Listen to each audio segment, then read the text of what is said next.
Hello दोस्तों, आज हम लोग पुनः 12th class physical chemistry chapter पदार्थ की ठोस अवस्था में हम लोग सेकेंड टॉपिक लेके आ रहे हैं। एक अगले पार्ट्स में हम लोग पढ़े थे क्रिस्टलीय और अक्रिस्टलीय, उसका सारा विभेद वर्णन हो चुका था। अब हम लोग देखिए आज का टॉपिक है आकाशीय जालक। आकाशीय जालक, स्पेस लैटिस।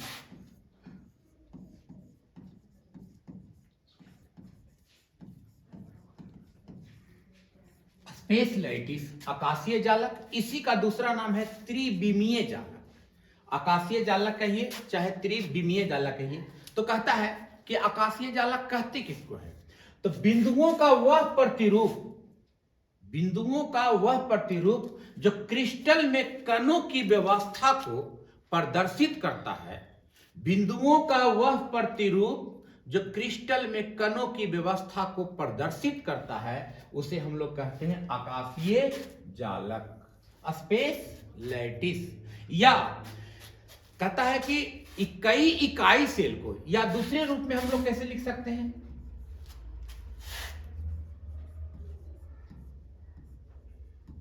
जब कई इकाई सेल को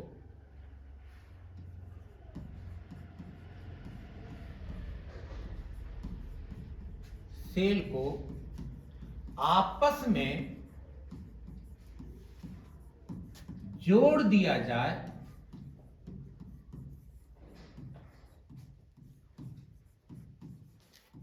तो एक जाल जैसी संरचना का निर्माण हो जाता है। जाल जैसी संरचना का निर्माण होता है।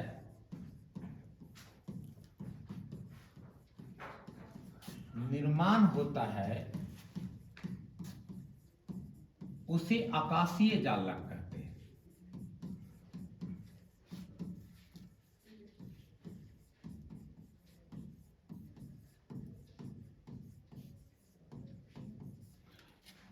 बिंदुओं का वह प्रतिरूप जो क्रिस्टल में कणों की व्यवस्था को प्रदर्शित करता है, उसे हम लोग आकाशीय जालक कहते हैं। या इसी को दूसरे रूप में कह सकते हैं कि जब कई इकाई सेल को, एकक कोष्ठिका, आपको एनसीईआरटी की किताब में इकाई सेल को, यूनिट सेल को एकक कोष्ठिका कहेगा। तो जब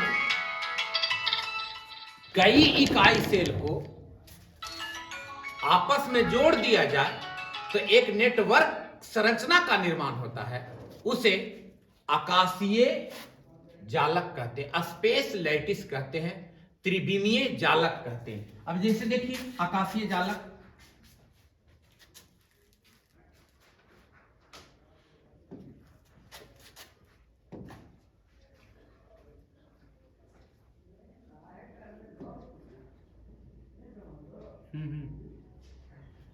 पेन से ऊपर कीजिए, पेन में से पेन से।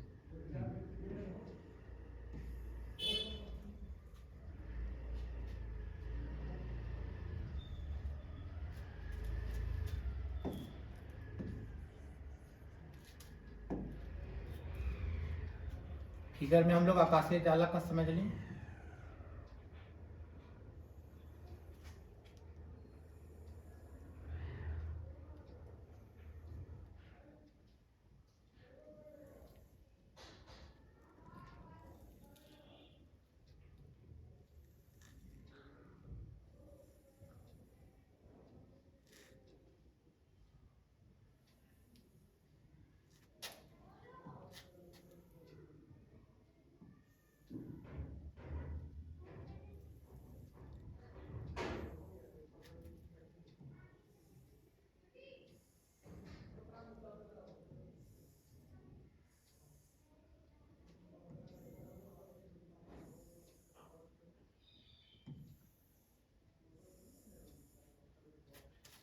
हर जहां जहां कटान है,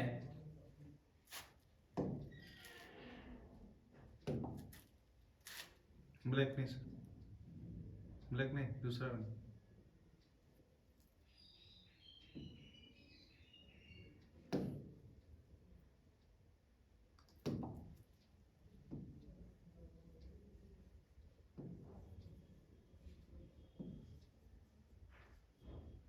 जहां जहां आपका कटान है, ये बिंदुओं का प्रतिरूप को आपको दिखाना है।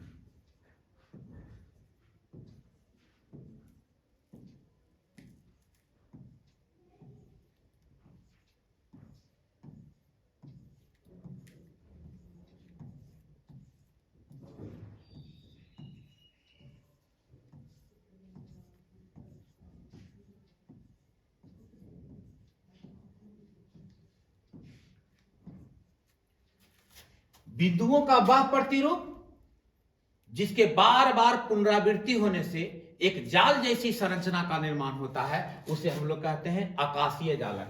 अब इसी बिंदु को हम लोग कहते हैं जालक बिंदु।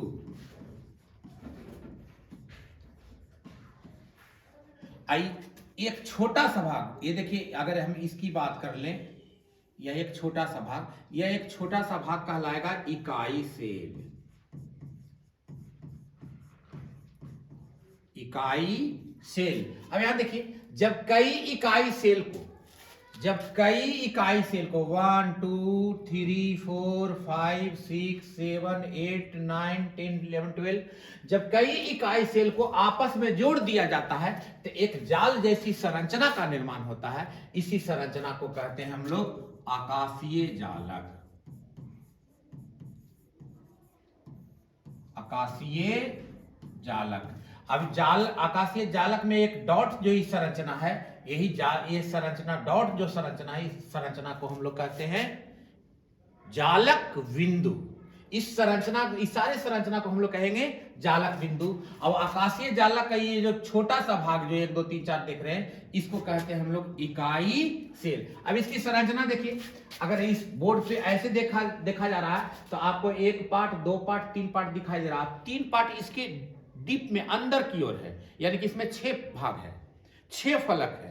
आकाशीय जालक में 6 फलक हैं, जिसमें 3 फलक आपको साफ दिखाई दे रहा है, एक 2 और एक 3, ऐसे उसके अलग है। अब इसको अगर हम 6 भाग को एक ही पार्ट में दिखाना चाहते हैं तो देखिए, यह है इकाई सेल।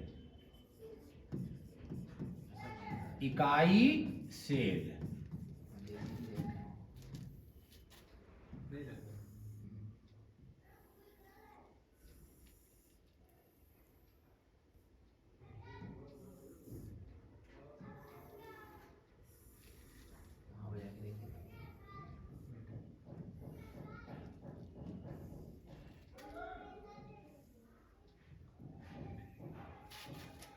अभी देखिए, यह एक घन है, अभी इकाई सेल नहीं बना है। जब तक इसके किसी न किसी स्पेस पे जालक बिंदु जब तक नहीं पड़ेगा, ये कोना में अगर हम जालक बिंदु दे देते हैं,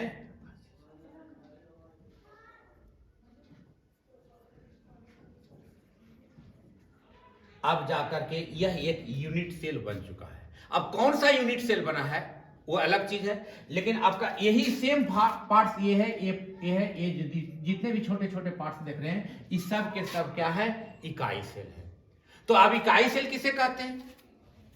तो आकाशीय जालक का एक छोटा सा भाग, आकाशीय जालक का एक छोटा सा भाग, ये है आपका आकाशीय जालक। आकाशीय जालक का एक छोटा सा भाग इकाई सेल कहलाता है, जिसके बार बार पुनरावृत्ति होने से एक जाल जैसी संरचना का निर्माण होता है।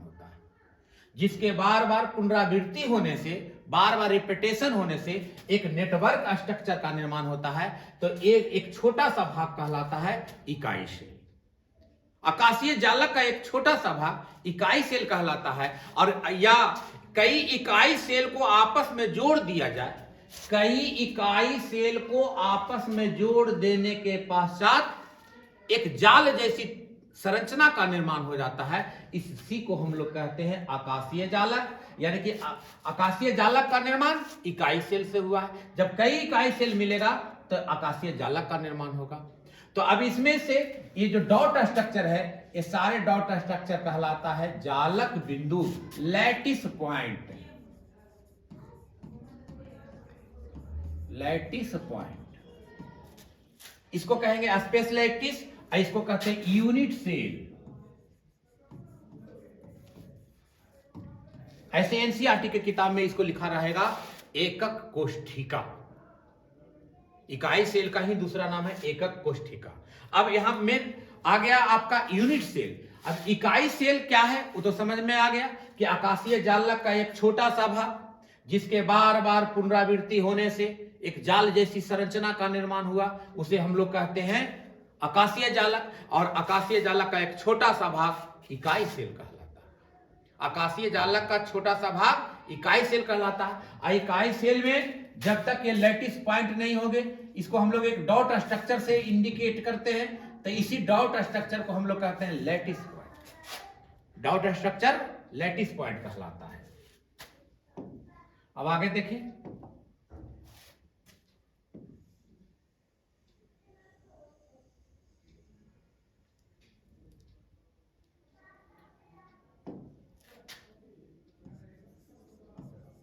इकाई सेल के प्रकार।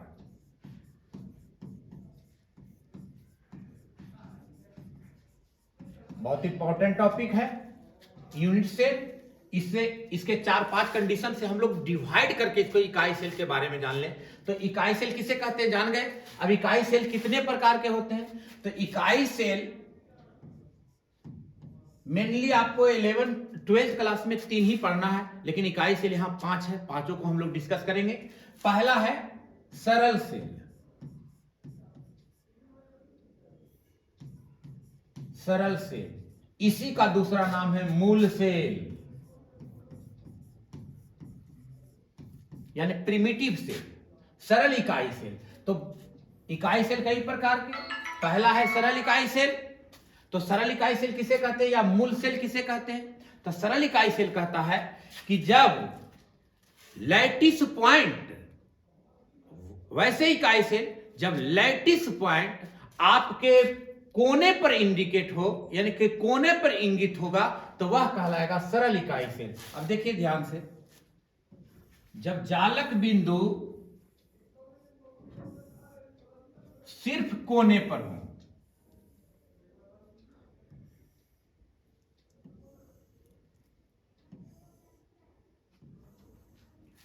ये देखिए अभी ये घन है, इसको हम लोग क्रिस्टल या इकाई सेल नहीं कर सकते। अभी ये किस रूप में है, घन के रूप में है। अब आप जानते हैं कि घन में 6 कोना होता है। घन में 6 कोण है, एकदम कंफर्म याद रख लीजिए कि एक घन में 6 कोण होता है। एक घन में एक घन में 8 कोण होता है। एक घन में 8 कोण होता है। एक घन में 6 फलक होते हैं। याद रखेंगे कि एक घन में 8 कोण होते हैं, एक घन में 6 फलक होते हैं, एक घन में 12 किनारे होते हैं, और इसमें केंद्र की संख्या 1 होती है। ये 4 कंडीशन है। 4 कंडीशन समझ में आ जाएगा, इकाई सेल समझ में आ जाएगा कि एक घन में 8 कोण होते हैं, एक घन में 6 फलक होते हैं, एक घन में 12 किनारे होते हैं, और एक घन में 1 केंद्र होते हैं। अब कहता है कि सरल इकाई सेल किसको कहते हैं, तो जब जालक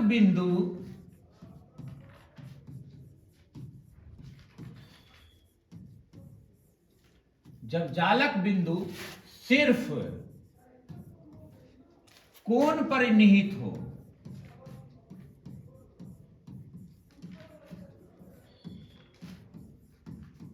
उसे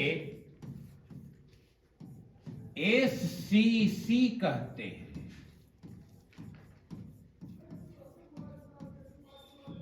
जब जालक बिंदु सिर्फ कहां हो, सिर्फ कोण पर हो, जिस क्रिस्टल में, जिस यूनिट सेल में जब जालक बिंदु सिर्फ कोना पर निहित हो, तो उस कंडीशन में हम लोग कहेंगे सरल इकाई सेल। अब हम जानते हैं कि एक घन में कितने कोने हैं, 8 कोने हैं, तो इसका मतलब है कि लैटिस पॉइंट जो होगा ये 8 कोना पर ही निहित होगा, 8 कोण पर ही निहित है। तो अब ये कहलाता है सरल इकाई सेल। यानी कि सरल इकाई सेल में जालक बिंदुओं की संख्या,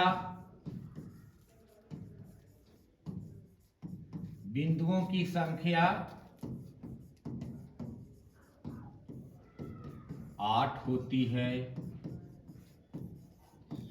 कंफर्म याद रख लें कि सरल इकाई सेल में जालक बिंदुओं की संख्या 8 होती है। सरल इकाई सेल किसे कहते हैं? फिर से पुनः देख लीजिए कि जब लैटिस पॉइंट सिर्फ क्रिस्टल के कोण पर ही निहित होंगे, जितने भी कोण हो, तो जितने कोण क्या है, आप जानते हैं कि एक घन में 8 कोण होता है, तो यानी कि लैटिस पॉइंट जालक बिंदु होगा, उस सभी कोणों पर निहित होगा। तो जब जालक बिंदु सिर्फ कोण पर निहित होगा तो उसको हम लोग कहेंगे सरल इकाई सेल, एससीसी। इसमें जालक बिंदुओं की संख्या 8 होती है। देखिए अब दूसरा,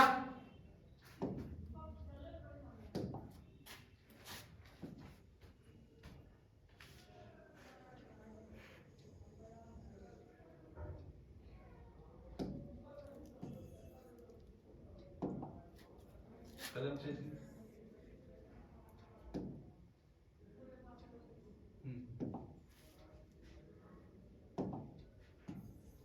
देख ले दूसरा, सेकंड आपका है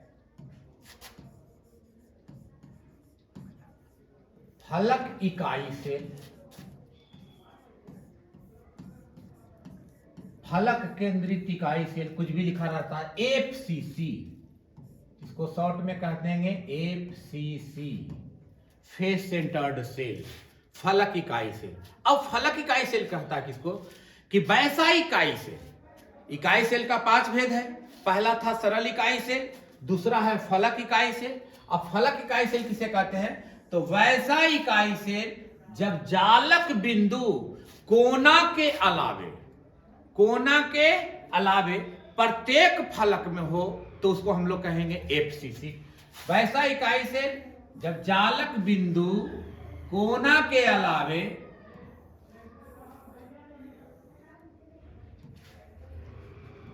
वैसा इकाई सेल जब जालक बिंदु कोना के अलावे, तो हम जानते हैं कि एक घन में 8 कोण होते हैं, एक घन में 6 फलक होते हैं, तो जालक बिंदु कहां होना चाहिए?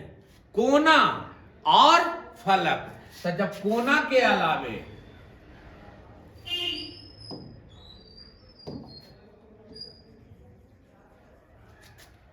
कोण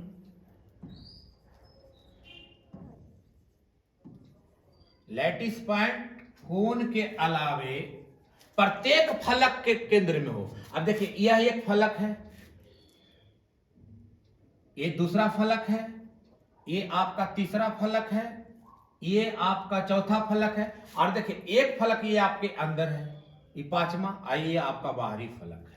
अब ईंट का कंडीशन में आप जाकर के देख सकते हैं, उसमें 6 फलक दिखाई देगा। किताब होगा, किताब में भी देखिएगा 6 फलक होगा। तो कहता है कि जब जालक बिंदु कोण के अलावे प्रत्येक फलक के बीच में हो,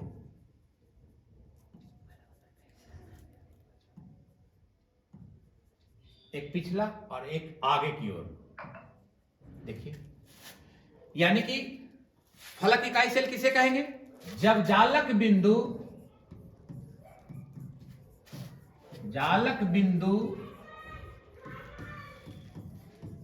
कोण और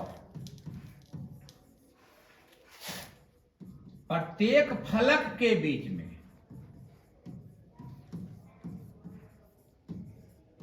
में हो, उसे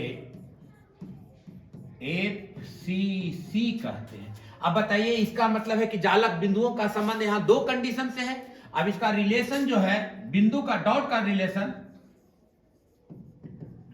है किसका? डॉट का। वो 2 कंडीशन पर निर्भर कर रहा है, एक है आपका एंगल पर और एक है आपका फेस पर। तो अब बताइए, एंगल है कितना? 8। अब फेस में है कितना? 6, यानी कि टोटल डॉट स्ट्रक्चर कितना है? डॉट लैटिस पॉइंट कितना है? 14, यानी कि एफसीसी में जालक बिंदुओं की संख्या 14 होती है। एससीसी में जालक बिंदुओं की संख्या 8 होती है, एफसीसी में जालक बिंदुओं की संख्या 14 होती है। और 14 कैसे कैसे होती है? तो 8 कोण पर और 6 फलक में, यानी कि एफसीसी का रिलेशन, डॉट का रिलेशन 2 कंडीशन से है, एक एंगल पर डिपेंड है और एक फेस पर है, तो एंगल की संख्या, एंगल पर 8 डॉट होगा और फेस पर 6 डॉट होगा, यानी कि 8 है 6 14, टोटल डॉट की संख्या कितनी होगी? 14। सेकंड था, ये था आपका एफसीसी, पहला था एससीसी। एससीसी में टोटल जालक बिंदुओं की संख्या 8, क्योंकि ओनली फॉर वो डिपेंड कहां रहेगा? एंगल पर, कोण पर ही निहित होगा, तो उसकी संख्या होती थी 8 डॉट का, और इसमें टोटल संख्या होती थी 14। लेकिन 14 का दो कंडीशन, कैसे कैसे? 8 कहां? एंगल। और 6 कहां? फेस पे। 8 6 14। अब देखिए हम लोग तीसरा चले।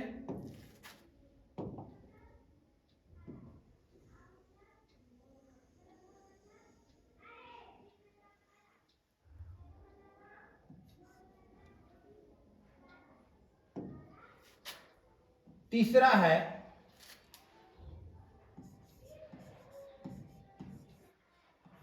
पिंड केंद्रित इकाई से, इसको हम लोग कहते हैं BCC. BCC, body centred cell. Body centred cell, पिंड केंद्रित इकाई सेल। अब यहां देखिए बीसीसी किसको कहेंगे? तो कहता कि वैसा इकाई सेल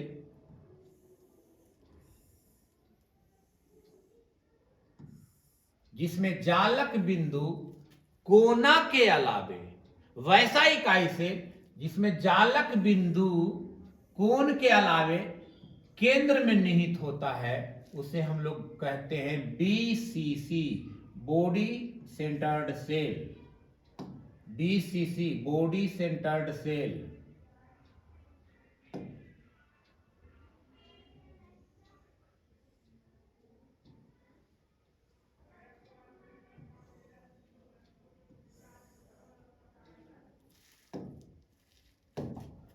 वैसा इकाई सेल जिसमें जालक बिंदु कोना के अलावे, तो कोना की संख्या टोटल 8,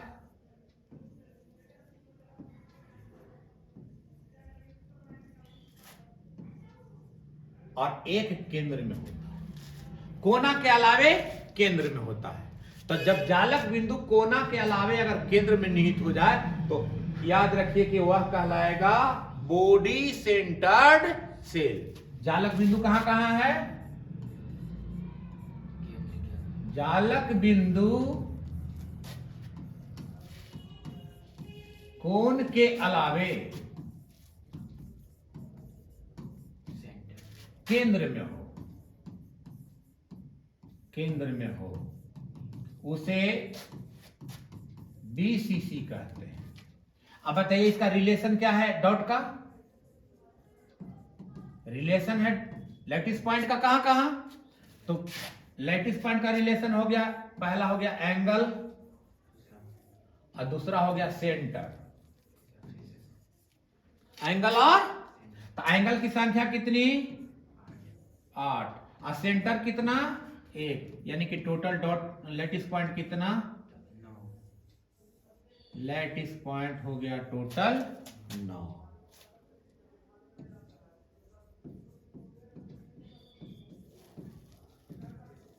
लैटिस पॉइंट किस संरचना के लिए? किस इकाई सेल के लिए? पिंड केंद्रित इकाई सेल के लिए। तब पिंड केंद्रित इकाई सेल का परिभाषा है कि जब जालक बिंदु कोण के अलावे कहां होना चाहिए? केंद्र में हो, तो उसे हम लोग कहेंगे बीसीसी। इसमें कुल जालक बिंदुओं की संख्या 9 होती है। देखिए अगला,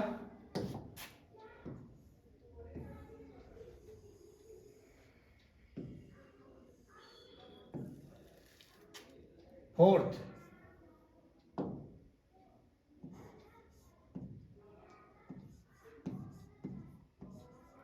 अंतः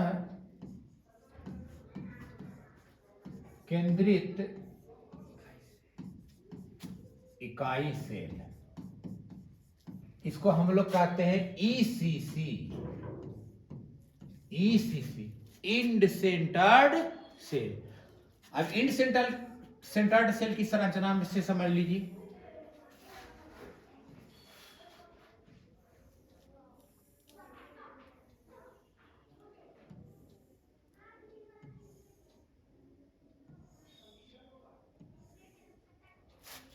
ये आपका घन है, अभी इसको इकाई सेल नहीं कह सकते जब तक लैटिस पॉइंट निहित नहीं होगा, जालक बिंदु निहित नहीं होगा, तब तक वह इकाई सेल नहीं कहलाएगा।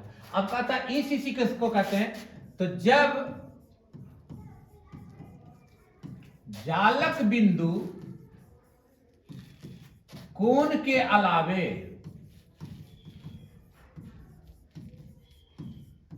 तो पहले तो कोण के अलावे आमने सामने के दो सतहों में हो, आमने सामने के दो सतहों में, आमने सामने के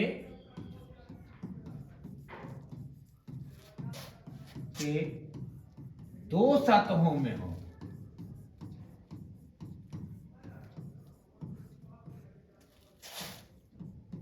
उसे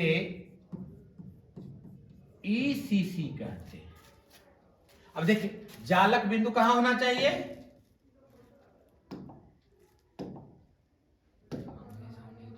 पहला कहां कह रहा है, कोण पर, पहला कहां कह रहा है, कोण पर, और टोटल कोण की संख्या 8।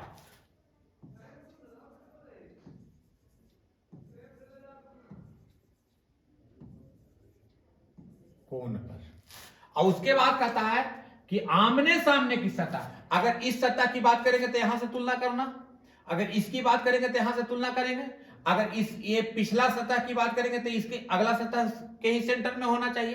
तो कहता है कि जब जालक बिंदु कोण के अलावे आमने सामने के दो सतहों में हो, कोण के अलावे कहां होना चाहिए, आमने सामने की सतहों में। अगर इसकी बात करते हैं, ये देखिए हमने एक सतह का चयन किया तो इसके सामने ये सतह हो जाएगा, या कोई लड़का अगर इस यहां दिखाना चाहता है तो फिर यहां दिखाएगा, ये दोनों में नहीं दिखाएगा, आमने सामने के दो सतहों में होना चाहिए। तो उसे हमें लोग कहते हैं अंतः केंद्रित इकाई से। अब बताइए कि इसका रिलेशन डॉट का रिलेशन कहां कहां होगा, लैटिस पॉइंट का रिलेशन कहां है, रिलेशन डॉट का कहां से है, तो पहला है एंगल से और फेस टू फेस,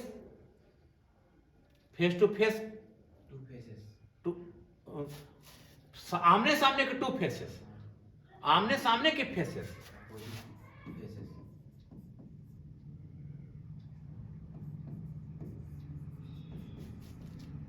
देखिए एंगल की संख्या 8 और टू फेसेस तो दो ही डॉट निहित होगा, तो 8 2 10, यानी कि बताइए कि ईसीसी में कुल लैटिस पॉइंट कितना है, 10।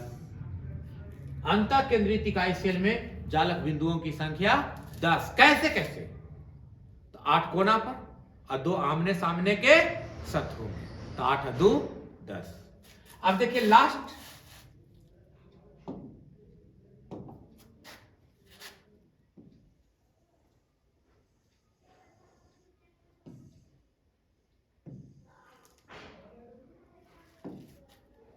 फिफ्थ, किनारा केंद्रित इकाई से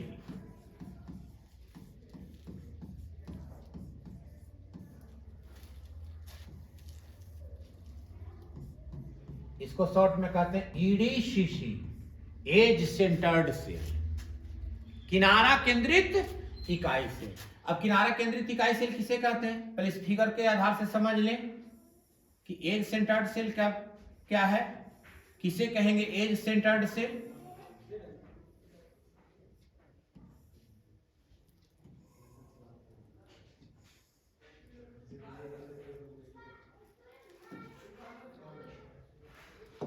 अब कहता है कि जब जालक बिंदु लैटिस पॉइंट कोने के अलावे, जब जालक बिंदु कोना के अलावे प्रत्येक किनारे के बीच में हो, जालक बिंदु कोना के अलावे प्रत्येक किनारा के बीच में हो। अब आप जानते हो कि एक घन में किनारों की संख्या कितनी होती है, 12 होती है, कोना की संख्या 8 होती है, फलक की संख्या 6 होती है और केंद्र की संख्या 1 ही होती है। केंद्र तो एक ही होगा ही। अब कोना के अलावे प्रत्येक किनारे के बीच में हो।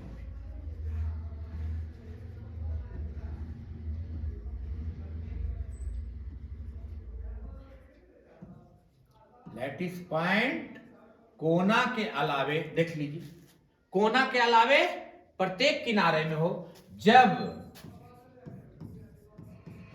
जालक बिंदु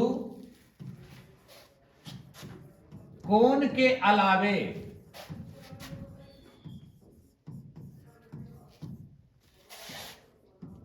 प्रत्येक किनारे के बीच में हो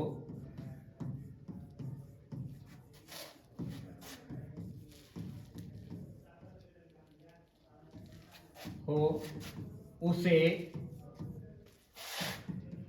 ईडीसीसी कहते हैं। अब बता दीजिए कि इसमें कुल जालक बिंदुओं की संख्या कितनी है? तो किनारा 12 और कोण 8, 8 12 20। तो बताइए इसका लैटिस पॉइंट का रिलेशन लैटिस पॉइंट का कितना हो जाएगा? कैसे कैसे? Angle plus edge. और एंगल की संख्या कितनी और एज की संख्या कितनी? यानी कि 12 8 20, यानी कि टोटल लैटिस पॉइंट 20 हो गए। तो ये आपका था इकाई सेल। इकाई सेल कितने प्रकार के? 5 प्रकार के। पहला सरल इकाई सेल, जब जालक बिंदु सिर्फ कोना पर हो। जालक बिंदु सिर्फ कोना पर होगा तो एससीसी कहलाएगा। उसमें जालक बिंदुओं की संख्या 8 होगी।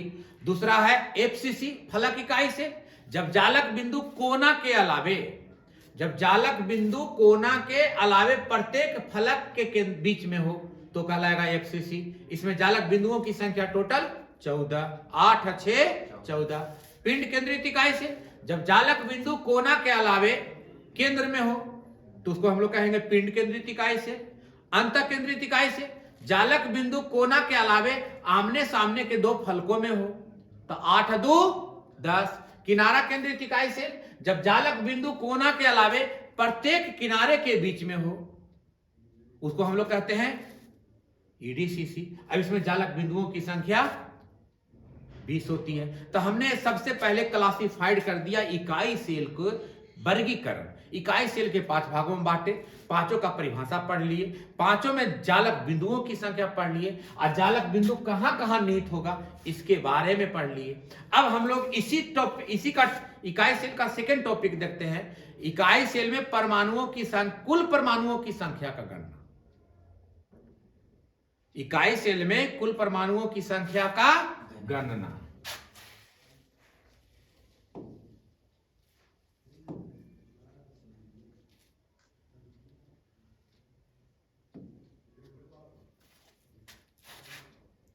अब सेकंड टॉपिक हम लोग चलेंगे।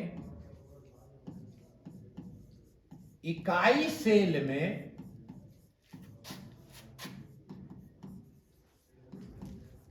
कुल परमाणुओं की संख्या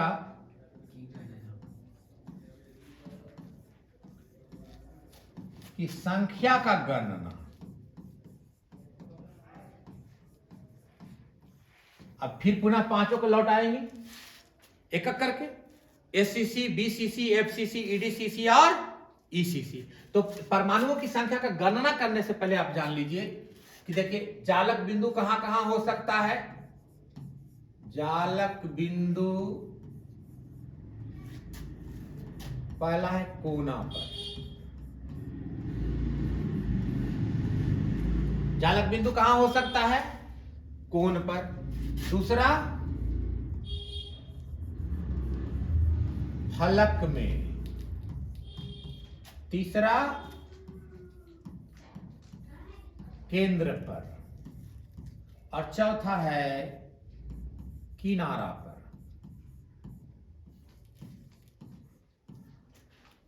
जालक बिंदु निहित है पहला कोण पर, दूसरा फलक में, तीसरा केंद्र पर और चौथा किनारा पर। अब देख लीजिए इसका अच्छी तरह से आप गणना कर लें तो ये मेन पॉइंट है।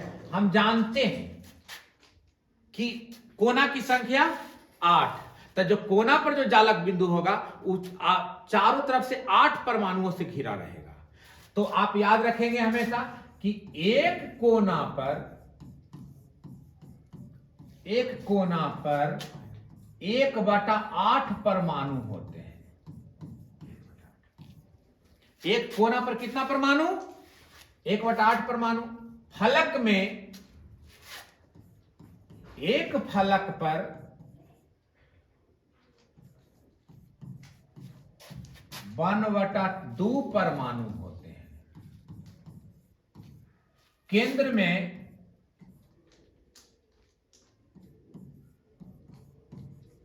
एक परमाणु होते हैं और किनारा पर 1/4 परमाणु होते हैं। ये शर्त है। इस शर्त को अगर याद रहेगा तो किसी भी इकाई सेल की बात करें, किसी भी इकाई सेल के हम लोग परमाणुओं की संख्या का गणना कर सकते हैं। तो अब एक बात, ये पहला शर्त है, इसको याद रखना है कि एक कोना पर कितने परमाणु? 1/8 परमाणु। अकोना की संख्या 8। एक कोना पर 1/8 परमाणु, अकोना की संख्या 8। एक फलक में 1/2 परमाणु और टोटल फलक की संख्या 6। एक केंद्र में एक परमाणु और एक किनारा पर 1/4 परमाणु और टोटल किनारा की संख्या 12। अब इसमें हर इकाई सेल में हम लोग परमाणुओं की संख्या का आप आराम से गणना कर ले सकते हैं। कैसे? देखिए, अब इसमें पहला है एससीसी, सरल इकाई सेल। तो बताइए, सरल इकाई सेल में आपने रिलेशन पढ़ा डॉट का, जालक बिंदु का रिलेशन पढ़ा। तो इसका रिलेशन किससे था एससीसी में? सिर्फ कोण से, सिर्फ कोण से था। एससीसी का रिलेशन सिर्फ कहां से था? डॉट जालक बिंदु का रिलेशन सिर्फ कहां से था? एससीसी में, कोण से। और टोटल कोण कितना? 8। और एक कोण पर कितना परमाणु? 1/8 परमाणु। अब तक कुल परमाणुओं की संख्या, कुल परमाणुओं की संख्या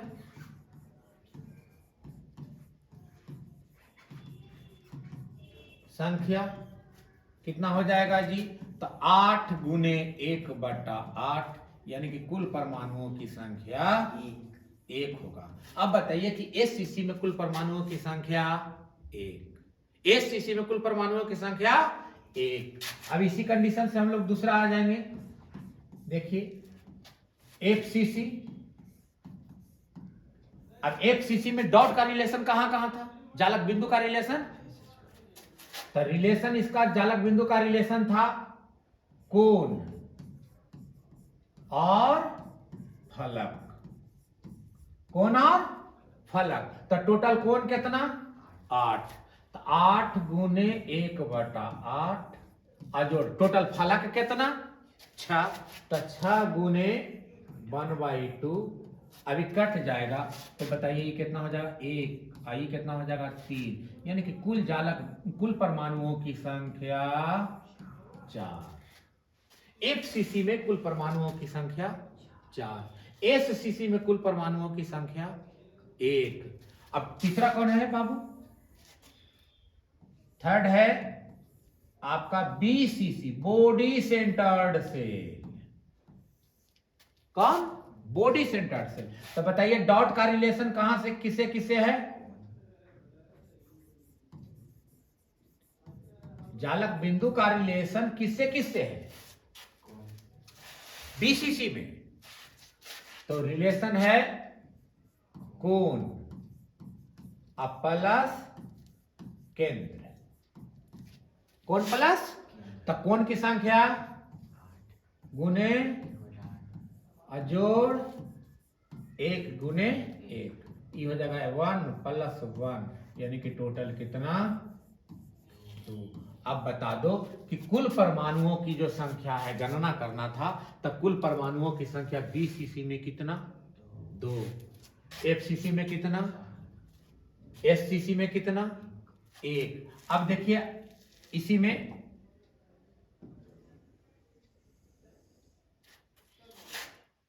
फोर्थ कौन है? ECC, end centred cell. तो बताइए कि डॉट लैटिस पॉइंट का संबंध जालक बिंदु का रिलेशन किससे किससे है ईसीसी में? रिलेशन तो है एंगल से, और F to F, face to face, face to face से नहीं रिलेशन है, एफ एफ। आप बताइए एंगल की संख्या 8 अगुने 1/8। अब कितना फेस है? आमने सामने के 2 ही फेस ना कह रहा है, तो 2 × 1/2, यानी कहने का हो गया 1 + 1, यानी कि कुल परमाणुओं की संख्या 2 होती है। किस सीसी में? ईसीसी में। अब लास्ट बच गया है आपका 5th ईडीसीसी। 5th है ईडीसीसी। ईडीसीसी किनारा केंद्रित इकाई सेल। तो बताइए किनारा केंद्रित इकाई सेल में जालक बिंदुओं का रिलेशन कहां कहां है? एंगल और एज पर, कोण और किनारा पर। अब देखिए इसका रिलेशन है कोण प्लस किनारा। कोण की संख्या 8 इंटू प्लस 12 इंटू 1/4। 1/4 देखिए लिखा हुआ है 1/4। देख लीजिए एक किनारा पर 1/4 परमाणु, कोण पर, फलक में, केंद्र में। अब इसी कंडीशन से तो सारे आगे निकलते जा रहे हैं।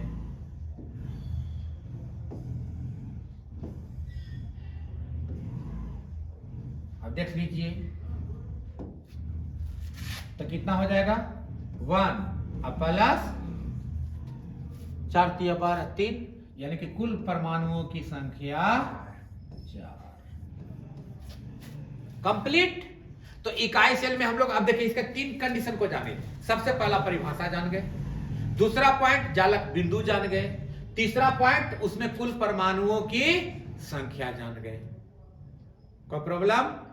ये आपका अब देखिए अगला है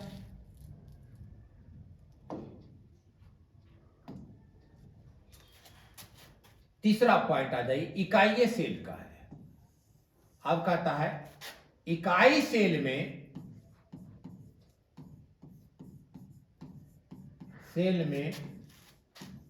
गोले की त्रिज्या और किनारे के बीच में रिलेशन निकालना है, यानी पांचों का निकालना है। गोले की त्रिज्या और किनारे के बीच संबंध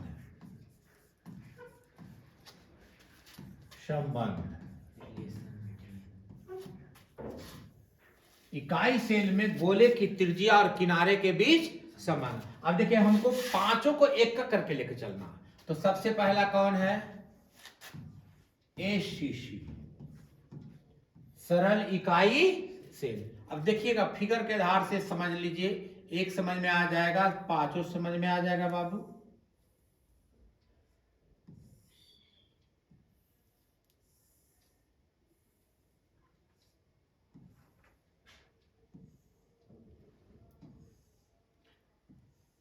एसीसी कब कहलाएगा? जब लैटिस पॉइंट कहां होगा? लैटिस पॉइंट कहां होगा?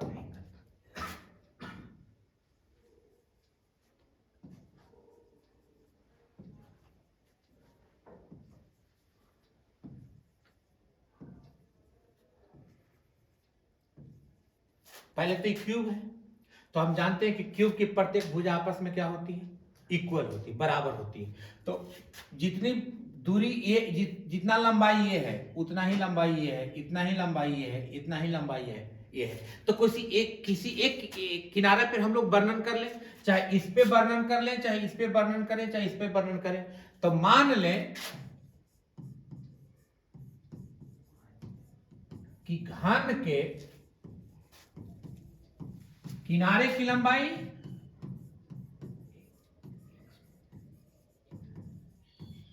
कितना है, ए है, किनारे की लंबाई ए है। अब किसी एक भुजा का अध्ययन करना है आपको, क्योंकि प्रत्येक भुजा आपस में क्या है, बराबर है। तो देखिए इसको हम इस भुजा पर वर्णन कर लेते हैं, ये देख रहे हैं, इस भुजा को वर्णन कर लेते हैं। इसको केंद्र मान के एक गोला बना दो,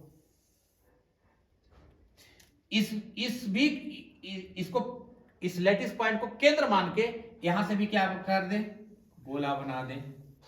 अच्छा बताइए गोले के लिए ये क्या कहलाएगा, आर त्रिज्या, और इधर से ये गोले के लिए क्या कहलाएगा, त्रिज्या। और यहां से यहां तक टोटल दूरी कितनी है, ये है, दूरी कितना है। तो मान ले कि घन के किनारे की लंबाई ए है, गोले की त्रिज्या,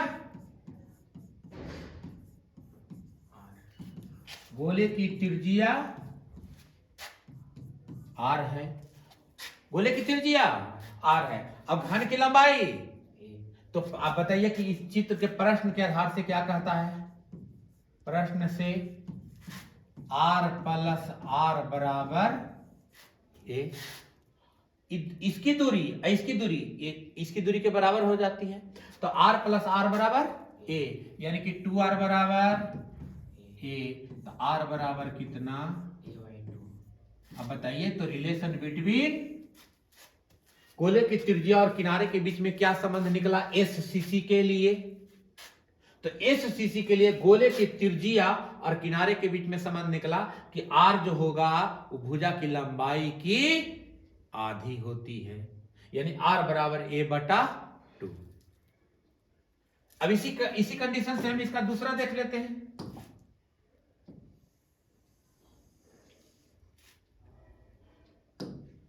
सेकंड है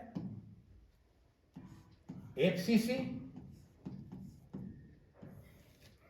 गोले की त्रिज्या और किनारे के बीच में संबंध। एफसीसी के लिए देखें,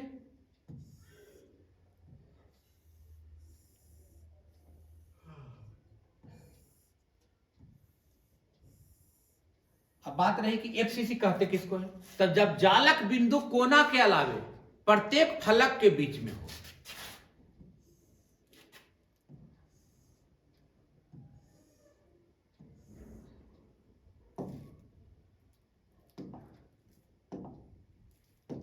कोना के अलावे, पहले तो कोना पर इंडिकेट करेंगे। अब कोना की संख्या होती है टोटल 8। कोना के अलावे प्रत्येक फलक के बीच में हो। अब देखिए फलक यही है, यहां है, यहां है, यहां है, यहां है और यहां है। तो किसी, अब बताइए भुजा की लंबाई तो सब बराबर है, तो किसी इस फलक पे वर्णन कर ले, इस पे वर्णन करें, इस पे वर्णन करें, इस पे वर्णन, किसी एक फलक पर वर्णन कर लिए, सबका वैल्यू क्या आएगा, बराबर आएगा। तो हम ऊपर वाला ही पर इसका वर्णन कर लेते हैं। देखिए इस पर वर्णन कर लेता हूं। अब या तो ऐसे जाइए या तो ऐसे जाइए, इसको केंद्र मान करके आप एक गोला बना दें, इस डॉट को केंद्र मान करके गोला बना दें, इसको केंद्र मान करके गोला बना दें। अब यहां से इसको हम लोग डॉट डॉट करके मिला देते हैं, एक फलक की वर्णन हो गया। अब देखिए इसका यहां से यहां तक दूरी r, ई दूरी 2r, E R I R 2r, ई दूरी कितना r। अब देखिए तो एक ट्रायंगल बन रहा है, देखिए हम एक ट्रायंगल बन रहा है।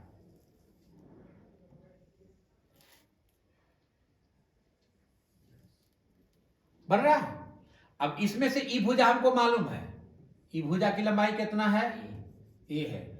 यहां से ई भुजा की लंबाई कितना है, ए है। तो देखिए इसको त्रिभुज मान लेते हैं, ए बी और ई सी, ए बी सी। तो मान लें कि भुजा की लंबाई, किकर भुजा की लंबाई, घन के भुजा की लंबाई कितना है, लंबाई बराबर a है, और गोले की त्रिज्या, गोले की त्रिज्या बराबर r है। तो एक त्रिभुज ट्रायंगल बन रहा है, देख लीजिए ट्रायंगल कौन, ABC। तो ABC में बताइए कि AC बराबर, मैथ का सूत्र, तो AC बराबर अंडर रूट AB के स्क्वायर प्लस BC के स्क्वायर। तो AB की दूरी A स्क्वायर और प्लस कितना, BC की दूरी A स्क्वायर, दोनों की दूरी A है, तो इसको हल कर लेंगे कितना हो जाएगा, 2A स्क्वायर, यानी कि AC बराबर कितना आ जाएगा, रूट 2A। अब बताइए ये टोटल यहां से यहां तक की दूरी निकल गया तुम्हारा, ये टोटल दूरी निकल गया कितना, रूट 2A। अब देखिए बिनो दैट हम जानते हैं, क्या जानते हैं कि AC में यहां से यहां तक दूरी r, यहां से यहां तक दूरी 2r, यहां से यहां तक दूरी r, यानी कि हम जानते हैं कि AC बराबर हो गया 4r। कुल दूरी कितना है, कुल दूरी 4r, AC बराबर कितना, रूट 2A, और AC बराबर कितना, 4r, यानी कि हम कह सकते हैं कि 4r बराबर कितना, रूट 2A। तो r बराबर कितना, रूट 2A बटा 4। अब बताइए कि गोले की त्रिज्या और किनारे के बीच संबंध किसके लिए निकला, FCC के लिए। तो FCC में गोले की त्रिज्या और किनारे के बीच का रिलेशन r बराबर रूट 2A बटा 4, रूट 2A बटा 4। अब देखिए इसको हम लोग थर्ड,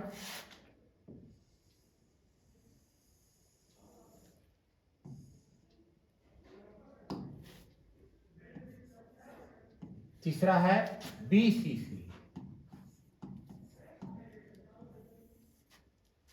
तीसरा कौन, BCC। आराम से देखिए, ये थोड़ा सा टिपिकल है क्योंकि इसमें कंट्रैक्शन करना पड़ेगा, क्योंकि ट्रायंगल बन नहीं पाता है, क्योंकि जो बीच पिंड केंद्र में है वह किसी त्रिभुज का निर्माण नहीं कर पाता है। अब जालक बिंदु कहां होना चाहिए, कोना पर, और कहां होना चाहिए, केंद्र में। BCC में जालक बिंदु कहां होना चाहिए, कोना पर और केंद्र में। देखिए यही केंद्र में है। अब देखो ये पार्ट ये है आपका पीछे का, अब देखना ये पार्ट है आपका पीछे का और ये पार्ट है आपका आगे का। तो अगर आप ये बीच में, इसके बीच ये है आपका पिछला भाग, ये है आपका अगला भाग, ये है आपका पिछला भाग, ये है आपका अगला भाग, इसके केंद्र है यहाँ, केंद्र इस प्रकार का है, इसके बीच का है, ऐसे फिगर के ध्यान से देखिए, ऐसे दिखाई दे रहा है, ये है ये पिछला भाग, ये है आपका अगला भाग, इसके सेंटर पॉइंट यहाँ है।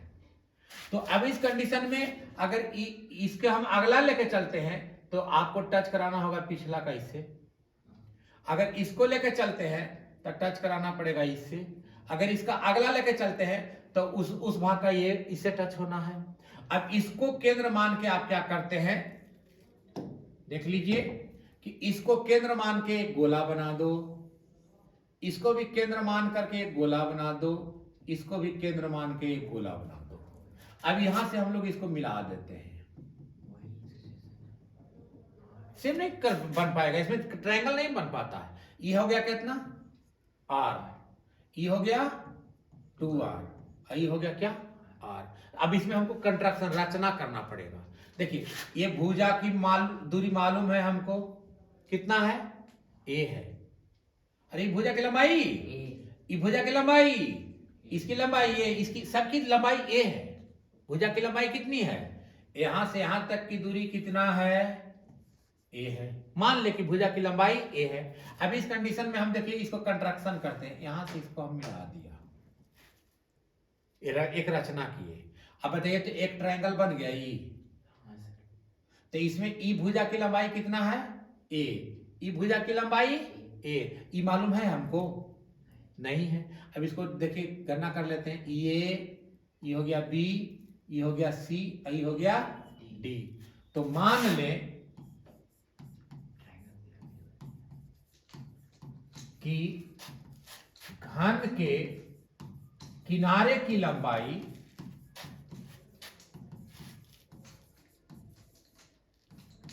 कितना है, ए, गोले की त्रिज्या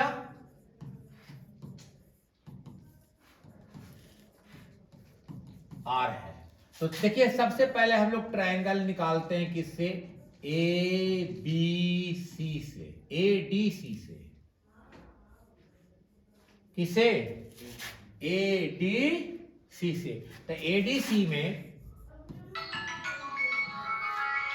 बताइए ए सी बराबर, ए सी बराबर हो गया अंडर रूट ए डी के स्क्वायर प्लस डी सी का स्क्वायर।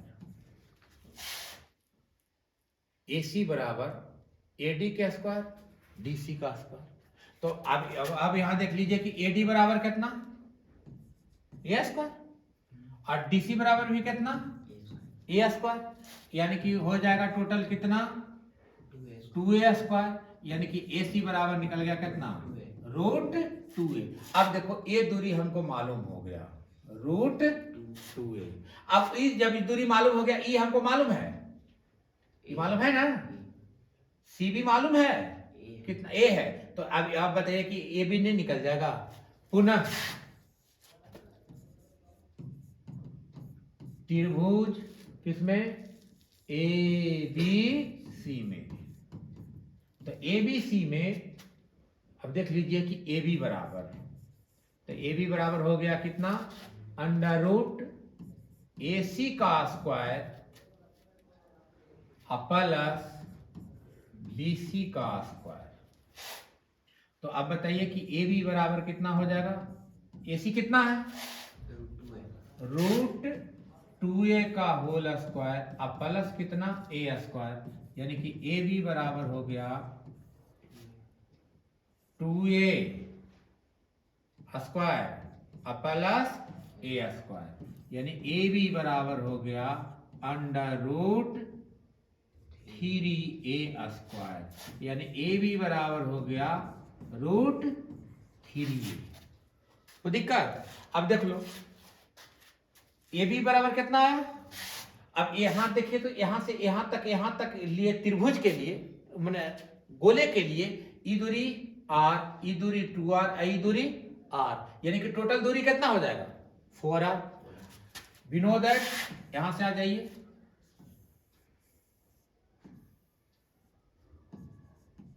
वी नो दैट, हम जानते हैं कि ए बी बराबर 4r।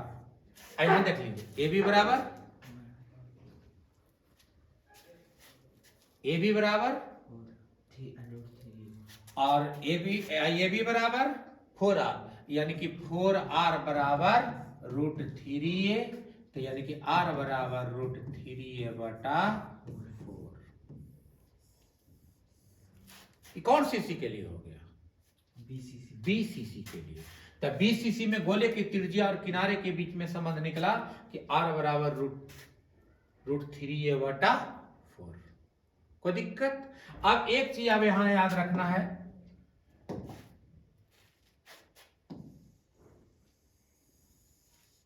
फोर्थ जो है, फोर्थ है ईसीसी। तो जो मान एक सीसी का होगा, एक सीसी का होगा, वही मान ईसीसी का होगा। यानी कि ईसीसी बराबर भी होता है, ईसीसी में आर बराबर होगा रूट 2a बटा 4। अब सबसे सिंपल फिफ्थ है, पांचवा ईडीसीसी।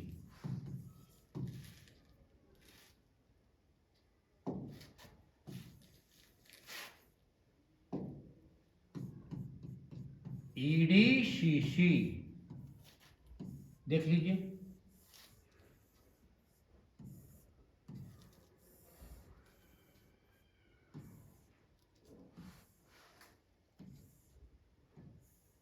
ईडीसीसी कोना के अलावे किनारे के बीच में।